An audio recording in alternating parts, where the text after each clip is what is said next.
The opinions and views expressed in the following program are those of the speakers and the host, and do not necessarily reflect those of Yoakley Scott Corporation and your sports network. Yeah, I've been closer to Jesus before, so can you help me out? Oh, can you help me out? Am I on my own? Am I on my own? But can you help me out? Am I on my own? Am I on my own? Or can you help me out? Can you help me out? I've been scared to look in my soul.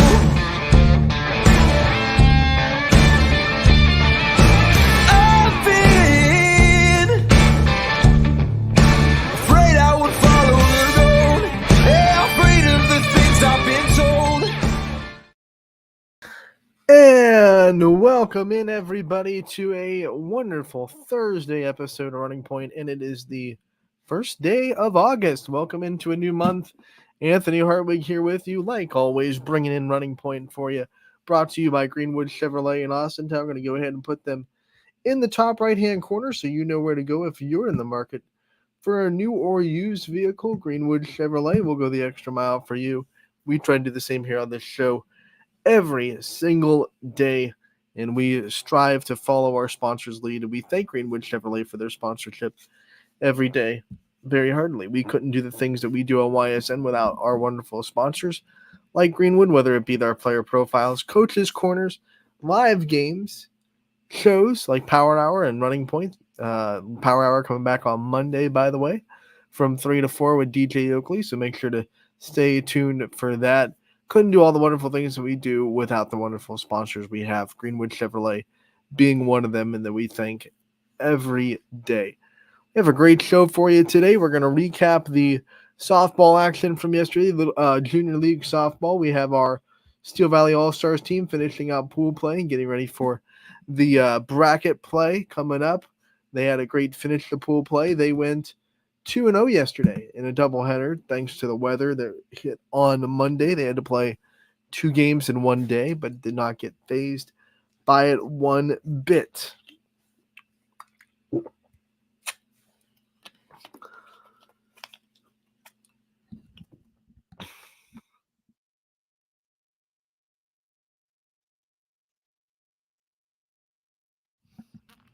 Excuse me there. So let's talk about these games that went down for the Steel Valley All-Stars Little League, which once again, if you're just new to their coverage, involves players from Canfield, Boardman, Poland, and Struthers, all representing the Youngstown area down at the Junior League World Series.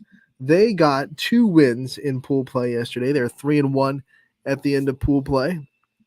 And in the first game, they were able to win over Latin America. 6-0 was the final score. Gia Verona, another stellar day in the circle for her against Latin America.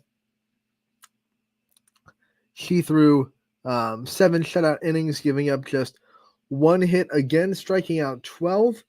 And she also hit a leadoff home run in the second inning. So that's the second day in a row, actually, that Gia Verona had not only a great pitching performance, but also a home run at the plate. So talk about a stellar tournament that Gia is having.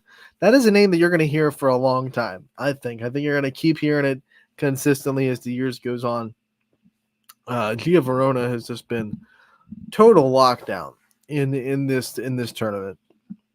10 hits on the day for Steel Valley All-Stars. Emma Bocherry and Sydney McDonald also had big hits and RBIs. Brooklyn Cusco added a double to the offensive effort, so 10 hits and a bunch of offensive contributions in the first game in that 6-0 win over Latin America. And then they came out in the second game, and the Steel Valley All-Stars were able to beat West Virginia 15-5. The final score there, 12 hits on the day for this one. Mackenzie Moore had a big day. She had 3 hits, including a double. Ali Blinsky had 2 hits and a double as well, and the triple, driving in 2 runs. And Gianna Zerpo had 2 base hits as well for the Steel Valley All-Stars. Justice Paris got the start in the second game. She went with 2 doubles, picked up the win in the circle.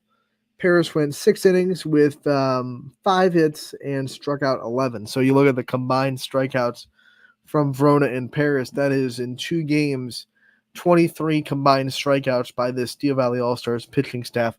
We know how good pitching is in the area, right? Like when we look at the high school level. Once again, not going anywhere. We're looking at Mila Hamley, who's just about to start her World Series on Sunday in the Little League division. And Gia Verona and Justice Paris both putting on a show in the Junior League division, which is just 1 tick higher than Little League. These are 14U, so you'll have to not wait even the wait is even shorter, I should say, for them to get into the high school ranks. So now Steel Valley All-Stars is going to be the 2nd seed in bracket play. This will start the elimination round of the tournament. They will start that today at, let's see, the time for their start is going to be 6:30. They will play Arizona at 6:30 on ESPN Plus today. So this is when the rubber meets the road. This is when everything that you've played in pool play comes together for the bracket play. But if Steel Valley All-Stars plays and pitches, especially the way they have been, they're going to be really hard to beat. Gia Verona, the last 2 days in back-to-back games, locked down as you can be. 10 strikeouts in Tuesday's win, 12 strikeouts yesterday, I should say, in their first win of the day. Probably the only reason that they didn't just roll with her is it was a doubleheader and they knew bracket play was coming. But Justice Paris, a really good performance from her in the circle too. When you pitch well, you can win a lot of softball games. There's a breaking news story right there. Headline right above the jump, right? Like anyone doesn't know that. If you pitch well, you're going to win a lot of games. And this Steel Valley All-Star team, pitching well and hitting well. They've seen to really bounce back from the first game of the tournament when they lost. That would really be a blow for a lot of teams to show up there, have all this energy, be ready to go, trying to win a Little League, Junior League World Series, and then lose the first game out of the gate. That would take a lot of wind at a lot of people's sails. But I think everyone on that team kind of took a breath. They had a Monday off because of the rain. So they were able to just kind of lock back in, refocus, recalibrate, and look what they're doing since then. The 3 games they've played, winning all 3 in demanding fashion, commanding fashion, dominating their way through these wins. Offense is looking really good. You get hits everywhere. No holes in the lineup. The pitching looks really good. Gia Verona's pitching well. Justice Paris is a good, sit number 2. You have offense in every category. Gia Verona's also hitting well, 2 home runs in back-to-back days. You have players like Emma Bocheri and Ali Blinsky who are both hitting really, really well and consistently. McDonald's hitting consistently. She had big days in both big games in both days. Tongue-tied today. Just really, I think the future for this team in the next couple of days is very bright. They have a chance to go into this bracket as a 2 seed and really make some noise. I'm excited to watch them tonight. 6:30 is your start time. Once again, ESPN Plus is where you can watch that. Here's a little tip too. If you don't want to subscribe to ESPN Plus, but you are subscribed to Hulu with live TV, ESPN Plus is included in that package. So that's something I learned about. I was subscribed to them both, and I was like, wait a minute. I'm paying double for the same thing. The only thing you would get if you kept your ESPN Plus subscription, if you have Hulu Live TV, is you'd be able to watch the replays of ESPN Plus games, which I know is a pretty good tool. But when you can tape stuff on Hulu, you don't really need that either. So if you have a subscription to Hulu Live TV, don't waste your money with an ESPN Plus subscription because it is included in that package. Uh, don't make my mistakes, right? Don't make Anthony's mistakes about paying an extra $8 a month for something that you already have anyway. That's such an Anthony thing to do. Let's just be real. That's such a me thing to do. That's right on line, right on target with things that go wrong in my life, right? Like it's self-inflicted wounds throughout the whole, buffoonery that plagues me every time. You watch this show. Hey, when things go wrong or things get really weird, what's it? Oh, it's Anthony just being off in some mental tangent talking about things that have nothing to do with anything. That's usually when this show goes off the rails. And that's what you kind of come for, right? You come to this podcast for a trip inside Anthony's mind. God bless you for doing it. God bless you for doing it. And doing it with me all summer, too. That's been a fun ride. Next week, we'll have Power Hour back, so it'll be a 2-show week. So we'll have Running Point like we always do, but we'll also have Power Hour 2 on 3 to 4 from DJ Oakley. So don't miss that. Can't wait. This is the last day of Running Point as the only show on the airways, right? So hope you've enjoyed it. For the Power Hour fans that might be watching just to have some kind of content from YSN, thank you. Stay with me hopefully through the fall and winter sports seasons, and also hop over to DJ. And I know you're all excited about his show starting back up. He had a great. Want to give him a shout out for putting the night shift in yesterday. If you were not up late, I guess I should say, on YSN, Boardman had their Midnight Madness first annual event where they got all the fall sports teams together. They're all practicing at midnight as kind of a unified group. DJ was down there, got great interviews with Jeff Hamilton, got interviews with Alyssa Birch, who put this thing together, Rick Seipert. It was a great show. It was a great event. So I want to give a shout out to Boardman real quick before we move on for the rest of the show. What a great idea this was by Alyssa Birch. And I've said it before on this show, because every player profile that we've gotten from Boardman in the last 2 years has been set up by Alyssa Birch wonderfully. She is like the SID. If high schools had SIDs, she would be that for Boardman. And I've said it multiple times. If every school had an Alyssa Birch, this world would run a lot smoother and a lot better. So we want to thank her for putting this idea together. I know she wasn't alone. I know she had other people behind her that helped make this happen. But I have a strong feeling that she was a driving force, knowing Alyssa Birch and knowing what she was as a coach, and now knowing how she is as the media relations person for Boardman. Just a driving force for those players to be lifted up and spotlighted by not just us, but all the media sources. She makes sure that everyone knows exactly what's going on in Boardman, and she never lets anyone miss a big story that's going down. Like if anyone is putting together a big story, you're going to know about it immediately if you're in the media, because Alyssa Birch has you covered. So it was really cool to see her get an interview, and that's the first time she's been on YSN since she was the volleyball coach there. So a nice little tip of the hat to Alyssa Birch. Welcome back to YSN's airways. And, Rick Seipert, that was cool to see him get back on YSN as well, because he spent the spring with us as our track expert, running Wednesdays with Rick Seipert. So what a fun time. DJ did a great job with that. Make sure to go to our Facebook or our YouTube, watch that show on replay. If you weren't up all night, I'm a late bird. I was watching it live. But if you weren't, make sure to go check that out. And all the fun stuff that Boardman's putting together. The fall sports season for Boardman started yesterday too. Golf, boys and girls, both opened up their seasons yesterday. So make sure to go out to their social media pages and check out those scores as well. We are going to take a break on Running Point. When we come back, as promised on Tuesday and yesterday, we have another Living the Dream segment. I know you've been watching them all summer, and we've been having fun with this segment all summer on Running Point. This time, Cameron Jackson from Duke and Florida Atlantic. You might know her from both. She's a graduate from both schools. She'll be the featured player on Living the Dream today, and that'll come up after this commercial break on Running Point, brought to you by our good friends over at Greenwood Chevrolet in Austintown.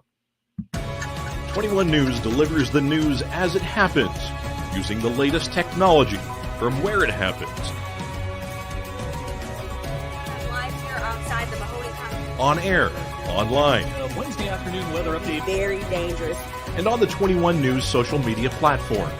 I'm on the road right now. 21 News, the Valley's only locally owned source for trusted news since 1953. Craftsmanship to us is 60 years of pride and dedication. Passed down from generation to generation. The hardwood floors that your kids take their first steps on. The solid wood doors you quietly close at night. The things we create day in and day out are the products that end up turning your house into a home. At Baird Brothers Fine Hardwoods, uncompromising quality and craftsmanship built our business. And it will keep us moving forward for generations to come.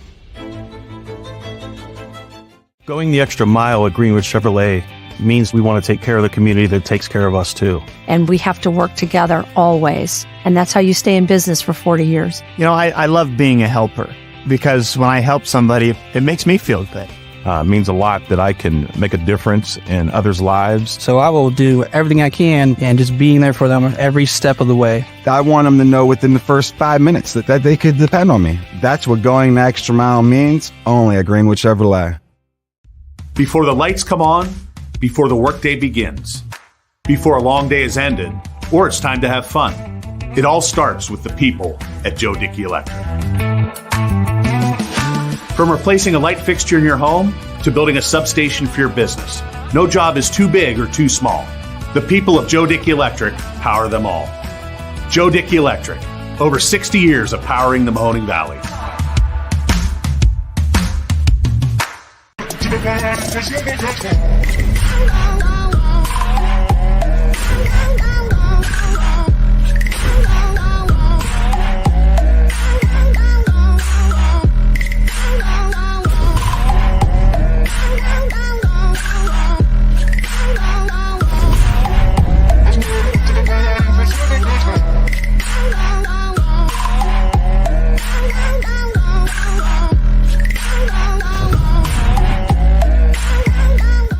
Now you can see every school, to the smallest school, to the intermediate schools, to the schools in the outlying areas. It gives you coverage that you could just never get to before. It's something that's great to experience, and it's opened up a whole new wave of sports viewership.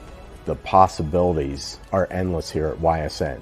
Push the envelope every day. Try something new. If it works, great. If it doesn't, well, let's try another angle, and we just keep moving forward. My name is Mike Ackelson, and my sports network is your sports network.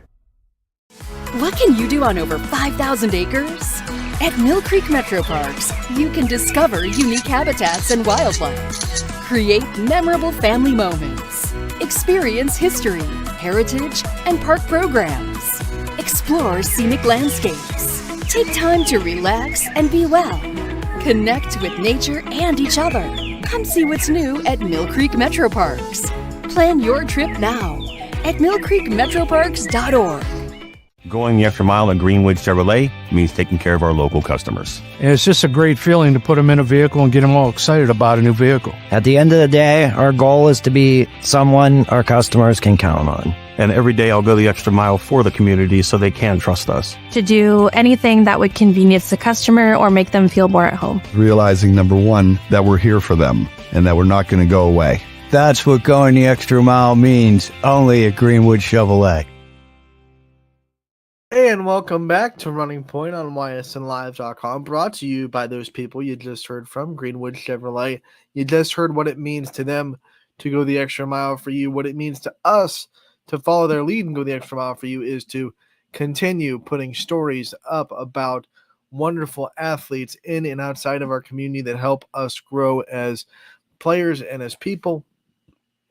And one of the great segments that we've been doing all summer, if you're just joining Running Point today, is called Living the Dream, which is basically a guiding tool for the great softball players we have in our community. We've just recapped, the 14 U's that are still playing in Washington in the Junior League World Series from our area: Canfield, Poland, Struthers,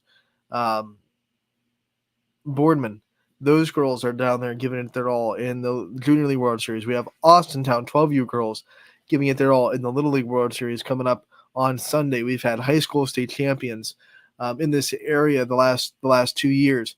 Softball right now in Northeast Ohio, and it has been for a while, so I shouldn't just say just right now, but in Northeast Ohio, it's a hotbed of talent. They all have dreams. They all have aspirations of playing softball at the next level. And one of the best ways to kind of learn what you're going to face on your path and how to achieve your dreams is to hear the people that have already walked it. Turn around and reflect on their path and say, here are some of the rocks that I stumbled on that maybe you can avoid now that you heard my story. And we've been bringing great softball players aboard this summer. I can't thank all of them enough for their time. And we've had huge names, people that have played on the biggest stages of softball, coming on talking about their journey. It's been amazing. We have a couple of more for you, and we start with Cameron Jackson from Duke. You might know her from Duke, spent 4 years there as a Blue Devil, and then as a grad in her graduate year, her extra year of eligibility, went to Florida Atlantic back home and was first team All AAC and a part of that Florida Atlantic American Conference champion team that also went to the tournament. So what a great way to end her softball career in college by being a part of all that. Cam Jackson, a great conversation with her about her career and the things that she went through. I hope you enjoyed it as much as I did. And here it is, without further ado. Anthony Hartwig here with another Living the Dream segment. We've been doing this all summer, talking to softball players that have achieved the dreams that, high school players that we're covering are trying to get to. And we have another one. You might know her from Duke. You might know her from FAU. You might know her as a hometown hero from Tampa Bay, but wherever you know her from, it is Cam Jackson. Thank you so much, Cam, for taking the time to join us today. Yeah, thanks for having me. So before we talk about all the fun stuff you've been able to do and the big stages you've been able to play on, I want to talk about the beginning. Every journey has a beginning, and just like everyone else, you had a beginning too. Talk about picking up the sport of softball and some of the things that made you fall in love with the sport. So my dad played college baseball at a JUCO college in Georgia, and I think growing up I started out at T-ball and he was the coach, and from T-ball on I played a little bit of baseball, but yeah, I started off at T-ball, and then I have a younger brother who's 2 years younger, and then he got into baseball, so I guess just playing together, and I finally transitioned to softball. But I think my dad had a big part of that because he was my coach all the way until probably like 16 or 17. We know baseball and softball have their similarities, but there's a lot of differences there too. So what was it like seeing your dad kind of dive into the world of softball from the baseball perspective? I don't know. I thought it was almost like the same thing besides like a ball, basically. I guess when you're at that young of an age, the field's the same size and everything, but I know like him and like one of my best friends' parents were the coach, and they would always have like the rule book open and reading all the rules to make sure they were doing it right. What do you mean this girl can run at the pitcher before she hits? That's not when you think about, falling in love with the sport and some of the things that kind of got you hooked, what are some things that really made you latch on to softball? I would say like just the friends and like all my teammates growing up. That's like all that we did. Between soccer and softball, I played with like all my friends, and most of my friends played softball. And I think I just wanted to play a team sport with all my friends. So I think that's what like made me lean towards it was, oh, my friend Natalie's doing this, so I want to go do this. And it's just like hanging out more with your friends. And then I guess you get better and better. And over time you fall in love with the game. There's always a point when it goes from something you're just doing for fun or something that you like doing into something that like, okay, I'm good at this. I can work at this. I can make this into something I can go into college for. When do you think that transition happened for you, where you started to really hone in on your softball skills and started to really put a lot of time into it? I would say probably around like 14. Like I said before, I played soccer and softball, and my parents were like, it's too much with like travel ball plus travel soccer. So if you want to go to college for this, you're gonna have to pick one. And I chose softball at that time, and so did my friend, and we played softball and then went to high school together and played softball. So probably around 14 is when I really was like, okay, this is serious. Like, I want to go to college and play softball. As soon as you make that decision, the recruiting process starts, right? So yeah, and it was crazy at my age. It was like, right, you could be recruited in 8th grade, and yeah. 14 seemed a little late at that time. I know. What was your process like? What was it like to go through and try to kind of decide what level you were at, where you wanted to go, what things you were looking for? And then we all know that you landed in Duke. So what were some things that made you want to pick that place to be your home? Yeah.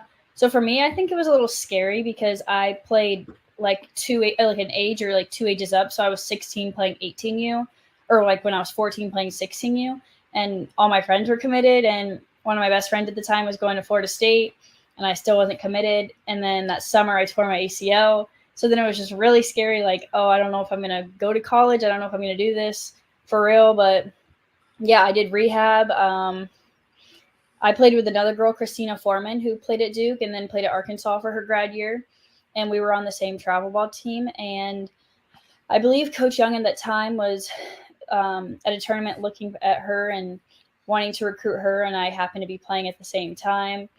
And it kind of just worked that way. And then I started showing up to a bunch of camps at Duke and started like falling in love with the program. Like, I want to build the house and I want to start a program from not team 1, but team 3. So it was still really early on in a program and just like laying the foundation for more girls to come. Yeah, for casual softball fans that don't know, I mean, Duke is a very young softball program right now. You came in the 3rd team in program history. And so I've always been curious, what was kind of the sales pitch for that? Because, you get recruited by Florida State or Tennessee or Alabama or et cetera. They'll go over the tradition. We've been winning for a long time. This is what we have been doing. We've had the same coach for a while, but then Coach Young comes up and says, we're starting something. What was what was intriguing about that and being a part of a brand new program that was trying to build a foundation of something that can be tradition based in 20 years, like those other blue bloods are? Yeah. Well, I think one, it's like, how do you say no to Duke? Like, how do you say no to the academics? Plus you're like an athlete there. Like, that's crazy. So I think that was like step one. And then when you step on campus, it's beautiful. It's like you're in a Harry Potter movie. But yeah, I don't know. I just think Coach Young was all in, and you could show that she was so committed to a team, like not knowing how good we were going to be. And that is scary as a coach. And she took a chance on us and like a leap of faith. So I had to trust her. And I mean, it worked out. So I'd say so. I'd say it worked out for Duke. They keep doing program first this year. Yep. They first time going to the WCWS, your last year there, first time going to super regionals, all these things that they're doing to build on. So I'm wondering, you commit to Duke and then you have a couple of years before you actually sign. What kept you kind of driven? What kept you motivated now that the commitment was done and the recruitment process was over? I see a lot of girls, once they hit that commitment button, it almost is really hard to save off, taking their foot off the gas pedal because you work so hard to get to that point. Yeah. What kept you going and what kept you motivated once you already committed? I think just doing it all your life, it wasn't really that hard for me. You wake up every day and you go work out, and then you go to practice and you go to school and do it all over again. So I think doing it at such a young age and continuing to like follow that foundation, it just made it that much easier down the road. Obviously like putting in like extra work on top of that is hard, but I think over the summer, if you really want to be that good of an athlete, I think it like takes commitment and time. And I think that's what also stands out about Duke is all the girls that go there, they're committed to excellence. And I say that's what it's all about. And, the other thing about going to Duke that I love talking to, and you're going to be the second Duke player we've had on, Kelly Torres was the first player that we had on this. When you go to Duke, the excellence in the classroom is way up here. Was that ever kind of daunting for you when you were, the reality was setting in that I'm about to go to Duke? Like, I better step it up in the classroom or it's going to be a long 4 years. Yeah, for sure. I think before I got there, you would talk to like people all around, like neighbors, and they'd be like, "You're going to Duke, like Duke University?" And you're like, "Yeah, like what?" Like, "Yeah, I'm going." And then when you really do get there, you're in a classroom full of like 20 people max. Like, it's great how small the classroom is because you really get to know your classmates. But yeah, you're looking around and you're like scared to ask for help sometimes because they're so smart. But yeah, at first it was really scary. But there's so many support systems at Duke for athletes. It made it a lot easier. And once you do go through your first year and you make more connections with the professors, it does get easier and it's not as stressful. But yeah, it's still like, I can't believe I'm at school with these people. Like, they're going to be millionaires, billionaires, and you do think you're stupid, but you're not. Did you get super hard classes from the jump, or did you kind of try to ease yourself into Duke education in your first semester? Yeah, so I ended up with a degree in biology, and at Duke, they really don't want you to declare your major until your sophomore year, but I, for some reason, thought it would be a good idea to take like Chem 101 my first semester. And this was like the only classroom that I had that was big because it was like a weave out course. And so yeah, it was like me and another teammate, and we're all like, maybe we got to switch our majors. Like, what are we getting into? But it all worked out. But yeah, that was probably like really hard. Like, your freshman year, you have no idea what's going on top of like softball and stuff. So it is a lot better once you have teammates in the class with you. But yeah, I should have listened to my academic advisor and took really easy classes my freshman year. So we'll call Kim 1 your welcome to Duke education moment. What was your welcome to college softball moment where you realized really quickly that this was a different level of softball and you were in a whole new world? Training camp. So so you're there for the fall and you're training, obviously. You're working out, and then you go home for Christmas break and you come back probably 2 weeks earlier than all the other students, and it's called like training camp, and it's probably a week or two of just softball, and it's called like, we do like 2-a-days. So you wake up early, go work out, you go practice for like 4 hours, you eat, you practice again, and then you probably eat again and then do it all over again. And it was for like 2 weeks straight, and you're like, holy crap, because there's no hours during training camp. It's just get what you need and get done, since we're not in season and school's not in or whatever. But yeah, it was a lot of running. We had a run test. It was nice because it was like team bonding a lot, because there was no other students and nothing else to do because no one was there. But yeah, training camp was pretty rough. How fast did you get acclimated to it? Like, how fast do you think it took you to kind of get used to the schedule and the time management and the demands of being an athlete at that level? Well, so my freshman year, Coach Young made all the freshmen come up summer A. So you go with all the other freshmen, and there's other teams like baseball, field hockey there. So you take one class this summer, and then you work out and you do like practices, but like captain practices. So they're not real practices, just here's the stadium, and the captains lead you through of this is what we've done in the past, and let's just start doing mechanics before we get into practice.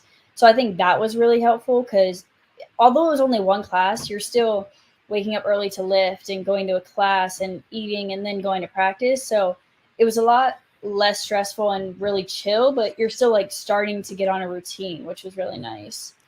But I think it was still hard. It's still hard transitioning from one class to, jumping into season, you have 4 classes, and Duke before COVID didn't like allow any online classes. So you had to go to every class, and Coach Young's really big on that.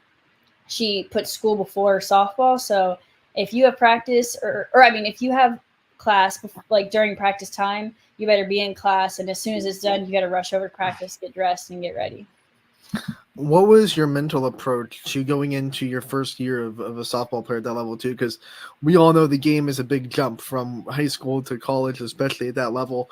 Did you kind of prepare yourself for the failure and the jump, or did you have to acclimate to that too mentally? Yeah, I definitely think I had to acclimate to that. I didn't think it was as mentally draining and like challenging as it was sometimes, but we did have a mental coach come in every month, I believe, and sat down with the team, and we had talks, and you could even meet like one-on-one with them if you needed, which was really helpful. But yeah, I didn't prepare at all freshman year, but the support really did help. I'm sure every college athlete, no matter what sport they play, but especially sports like baseball and softball, where you're going to fail more than you succeed, would tell you that there is some sort of adversity that they had to get through, some point in their career, in their college career, where they had an opportunities to either quit or gas out or go to a much easier place. What was that moment for you? And then what were some things that you did to get through it, get past it, and keep going? Yeah, so actually my senior year at Duke, um so I tore my left labrum, and that my senior year at Duke. And so I was playing through like an injury, and obviously I didn't play well that year. And the year before I was all ACC team. So I came off a really good year, and it just went like downhill. Like I didn't start. I was like trying to fight for a position. It was really challenging. And during that year I was like, I'm done. I'm not playing my COVID year. Like I don't want to go through this again. If I'm going to get surgery, I don't know if I'm going to be like as good as I was. I don't want to and I didn't want to repeat the process of sitting the bench my last year. And when I could have been doing something else, I could have and be like enjoying college, like going to party, doing whatever I wanted. So yeah, I was not going to play at FAU at all. And then I talked to my parents, and I was just like, you know what, whatever. I'd rather regret like sitting the bench than saying like, what if I did this kind of thing. So yeah, I got the surgery over summer. I entered the portal, and I knew I wanted to come closer to home, being from Tampa. I really wanted to go to USF, but that didn't work out. And Coach Jordan at FAU reached out to me and was like, we'd love to have you. Like, when can you come out and visit? And I did. And I was like, you know what, this is the place for me. Like, I'm going to give it a shot. And I did. And it worked out well. I think it worked out pretty well. Mm-hmm. First team All AAC champions for this year. I think it worked out pretty well. Yeah. What were some of the things that you look back on in that FAU season that you think to yourself, like, because this happened, besides the accolades? I mean, accolades are obvious, but what are some things that you're like, man, I am so glad that I was able to, that I did it, that I did go through that tough time, that I did push myself to go to FAU and give myself one more year of softball? Yeah, I think it's just meeting. I think it was so crazy. Like, that was the last year of the COVID girls almost. Maybe this year if you have a 6th year, but that was like the last year. So I went to school, and there were 3 other like amazing transfers that I became best friends with: Presley, Meg, and Gabby. And I think just building a relationship with them has like been like the best thing that's happened that I was there since I was there. And it wasn't even like on the field stuff. It was like, let's go to the beach, let's go to the movie, let's go do this. And it was almost just like I was not even in school. Like, it wasn't even stressful. It was hanging out with like my best friends there. And I only knew them for not even a year at that time. Right. But yeah, I just say meeting them and just like having a great time at the beach. It was such a great location, and my parents were able to come to every game since it was only like a 4-hour drive. So because of COVID, so many players like you get to go to a place for 4 years and then spend a 5th year somewhere else for 1 year.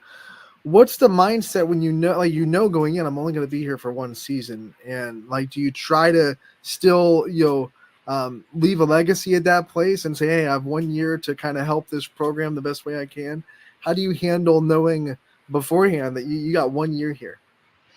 Yeah, I think it's really hard being a transfer, especially a 5th year, going into a program and them trusting you and you trying to lead by like example. Like, you're the older one here.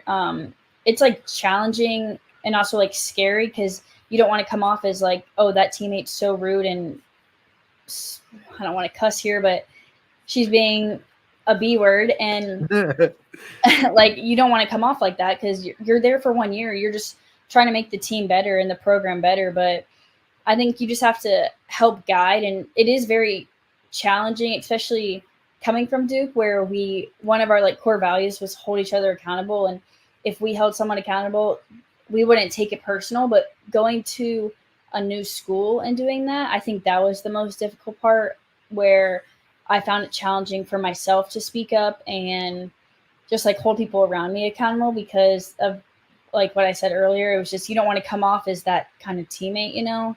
But yeah, I still had the same standards as I almost like wanted to prove myself that I knew I was this good, and I knew last year was just a fluke or whatever. And yeah. When you think about your career as a whole and things you're the most proud of that you were able to do, what things do you kind of put on that to say I'm proud that I was able to get this accomplished, whether it be a stat, whether it be an achievement, whether it be an accolade? What are some things that you think I am so proud of myself that I was able to do this? I would say winning the ACC championship. That was our first one at Duke ever for the softball team. Hosting regionals twice, I believe, and hosting supers once. And then obviously winning. We were the first softball team, or the first American softball for FAU, because that was our first year in the American Conference. But I think just like laying the foundation, like, oh yeah, I was a part of that team when we won the first ACC, or we won the first American softball at FAU, and we were the first team to host this. And I think just moments like that. You know, everyone comes on this and say, you know, they're preparing themselves for the one day where softball is going to end. And for you, you've taken your last year at FAU and your playing career, at least. I don't, maybe you're not over, but what do you do now that it's different now that you don't have softball as much in your life anymore? What do you do identity wise to make yourself not just a softball player? Yeah, I don't know yet.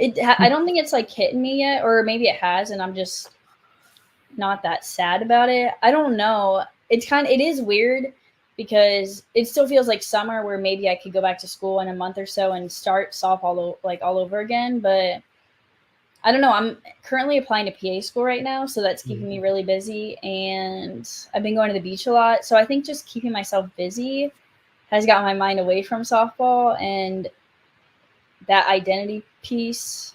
But yeah, I don't know. I'm not that sad for right now. What do you think you're going to miss the most about it? Like, what do you think you're going to say, man, I can't believe that this isn't in my life anymore? And then flip side, what's something that you're like, okay, my life has had enough of that? Definitely missing the teammates and just like spending time together outside softball.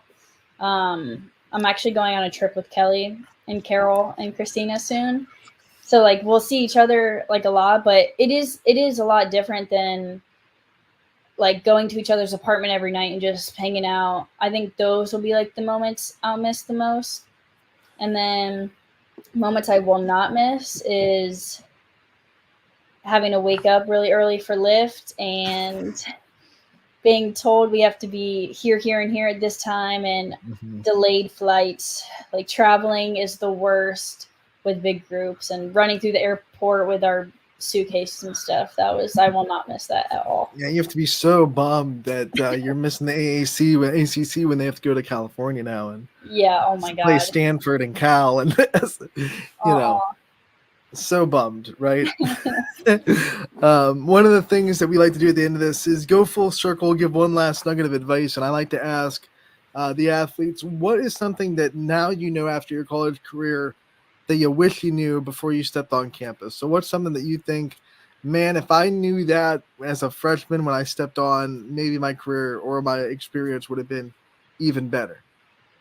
I would say working on the mental side of softball, especially my freshman and sophomore year. I was always like, if I put in the extra work, like it's going to show. But I think softball is such a failure sport that people lose track of the mentality piece. And if you have confidence, well, we always say confidence is key. And if you have confidence, or you can fake your confidence, but yeah, I would say work on the mentality piece, whether it's like go see a coach for help or listen to podcasts, or I don't know, whatever you need to do. Like I know Kelly meditates, and she started doing that her senior year, and it really helped her. But yeah, I feel like if I was more confident and I worked on that throughout my freshman, sophomore year, I'd be a lot better than I was. Shout out to the Speakeasy podcast. We'll give Yeah. Kelly a shameless plug right there. One of the things we also do with these interviews before we let you go is we give you the chance to take the spotlight off yourself. We've been talking about you for the last 20 minutes. Want to give you the time to kind of shine the light on your support system, the people that got you to where you are, the people you wouldn't be where you are without. So I want to give you as much time as you want to give out your thank yous and your shout outs. Yeah, obviously I would thank my parents. Without them, I wouldn't play softball. My dad coached me for forever. My mom running me back and forth from softball practice. Obviously, Coach Young for taking a chance on me and giving me a scholarship to Duke. Coach Jordan and Coach Taylor at FAU for finding me in the portal and bringing me home to Boca. All my teammates, friends. I don't know. I probably have like an endless amount. Coach Bloomer at Arizona now. I don't know. We still text all the time. I think he was a great coach and just a great like person to have by your side. But yeah, teammates always being there to talk about anything, softball, non-softball stuff. Yeah. All right, Cam, we want to thank you so much for taking the time to join us and be with us, talking to us about your journey. We appreciate it so much. Wish you the best of luck at whatever your future endeavors are, and we hope that we get to talk to you again real soon. Thank you. Cameron Jackson from Duke joining us on Running Point and the newest segment of Living the Dream. What a treat that was. What a great interview. All of these have really been. We have a couple of more, like I said, that we're going to be playing next week as we still cover softball. So it'll be lining up right with the end of our softball coverage. Hopefully the Austin Town 12U team goes long into that week and we're covering them for a while. But we'll have a couple of more that we've done that will be featured next week as well. So don't miss any of that. And also next week starts the full turn of fall sports coverage. We'll have season previews starting next week. We have a lot of them scheduled for next week with volleyball and football coaches. Power Hour comes back Monday through Friday on Monday. So that'll be fun as well. So our fall sports, like today is the last day of Running Point for the week. We take Fridays off in the summer. We'll be back on Monday, and that's high gear for fall sports. That's foot on the gas pedal, full throttle. Here we go. Fall sports coverage is starting. So I want to take the time to thank everyone that came along with us on this summer journey. It's always kind of, a little bit looser. We let our hair down a little bit in the summer. When fall sports comes, we're real structured. We recap all the games that happened the night before.